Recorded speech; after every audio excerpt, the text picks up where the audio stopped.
Hi guys, welcome back to another video. In this video I'm taking Z transform of unit 2. So in the previous video I was talking about inverse of Z transform. So the first method we covered in the last video. So if you haven't watched it, please go back to my previous video and watch it. So this is the second method, that is the power series. The first one was partial fraction. In this particular video we'll be covering about power series. So in power series, now this is the formula which we need to know, that is Z inverse of 1 upon Z minus A.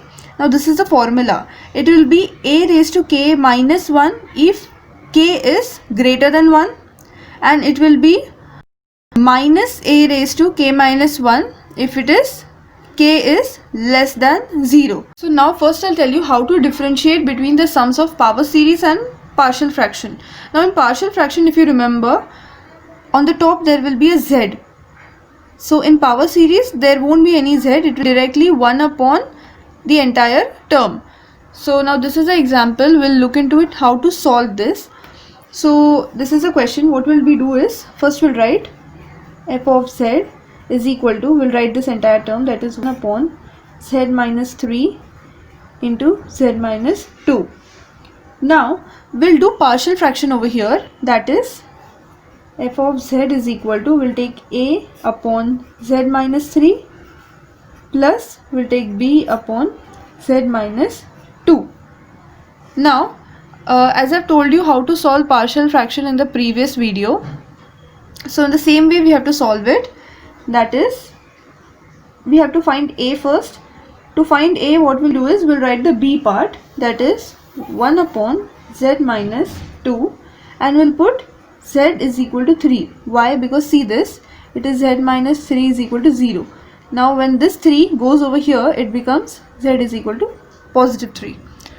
So same way, if you put the value of 3, then if you solve it, A will become 1. That is 3 minus 2 is 1, 1 upon 1 is 1. Now we have to remove B. Now how will we remove B? It is the same method. We have to keep a B aside and write the value of A. That is 1 upon Z minus 3. This entire part we wrote, and after this we will take the value Z is equal to 2. The same over here. See, it is Z minus 2 is equal to 0. So therefore Z is equal to 2.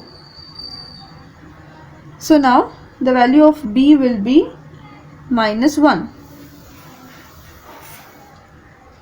2 minus 3 will be minus 1. So the answer will be minus 1.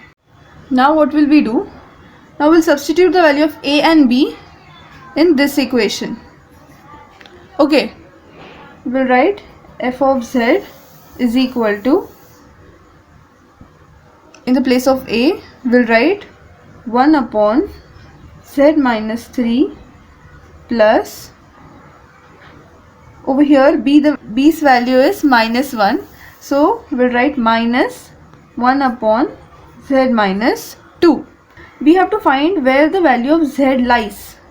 Now the value of Z, it lies between 2 and 3. Okay, so 2 will come this side and 3 will come this side. Now we will see this formula part. If you see over here, if K is greater than equal to 1, then this formula will be applied, and if K is less than 0, then this formula will be applied. Now imagine this as K, and over here it is 2 and 3.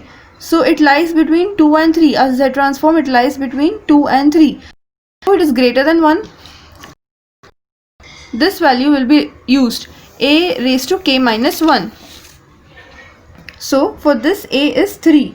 So now final f of K will be A, that is 3 raised to K minus 1 minus, this is our A again, 2 raised to K minus 1. So now this is the final answer. So if you like my video, please like, share and subscribe to my channel for more upcoming videos. In the upcoming videos, I'll be taking the last method of inverse Z transform. So with that, we'll complete our unit 2. So stay tuned. Also, I upload videos every Monday to Saturday. So meet you in the next video. Until then, keep watching.